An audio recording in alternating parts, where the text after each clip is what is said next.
Hello everyone! Welcome back sa panibagong vlog. Ngayon ay balik Manila na kami after ng ilang araw na bakasyon sa Bicol. At sa first time namin, sinubukan namin ang sleeper bus. Ang dahilan kung bakit namin ito pinili ay dahil may kasama kaming little passenger, ang baby namin na si Astra. Gusto namin maging komportable ang tulog niya sa mahabang biyahe, kaya naisip namin subukan ang sleeper bus. At honestly, sobrang ganda ng bus. Bago pa ang lahat. Maliwanag ang mga ilaw, maaliwalas ang loob, at ang higaan sobrang komportable. Talagang makakahiga ka ng maayos at pwede mo pang i-recline hanggang halos flat na flat. Perfect talaga kung gusto mong magpahinga habang bumibiyahe. Isa sa mga nagustuhan ko ay itong curtain sa bawat higaan. Para siyang kurtina sa teatro. Ang saya niyang buksan at isara. Pero higit sa lahat, may privacy ka.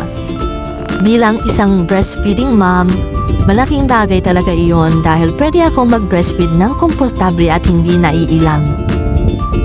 At alam nyo ba, ang saya ng naging biyahe namin dahil nagkataon na nakasabay ko pala ang classmate ko noong elementary.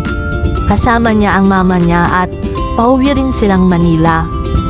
Nakakatuwa kasi nakilala pa rin niya ako kahit medyo tumaba na ako.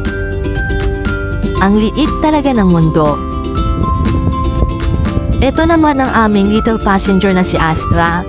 Tingin na tingin sa camera at parang ready na ready ring mag-vlog.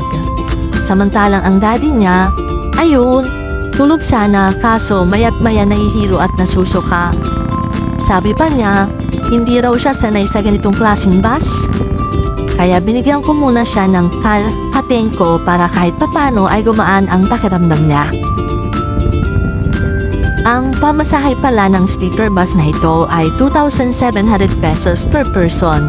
Hindi siya mura. Pero kung comfort ang pag-uusapan, masasabi kong sulit naman ang experience. May CR din ang bus. Maliit lang siya pero malinis at may bidet. At paalala lang nila, pang-ihi lang daw at bawal gamitin para sa ibang pangailangan. Habang umaandar ang bus, video at picture muna kami ni Asa para may dagdag na memories. Ang saya niyang pagmasdan habang nakatingin sa labas. Kahit hindi pa niya naiintindihan ang mga tanawin, parang curious na siya sa lahat ng nakikita niya. Marami ring stopover sa biyahe, mga 3 yata lahat. Kaya may pagkakataon ding makapagunat at makabili ng kailangan. Napansin ko rin na maraming features ang bus. May lagayan ng pagkain, may cup holder, may charging port para sa cellphone, at iba't ibang ilaw na pwedeng buksan. Aminado ako, pinipindot-pindot ko lahat kasi hindi ko alam kung para saan ang iba. Baka hindi lang talaga ako marunong gumamit.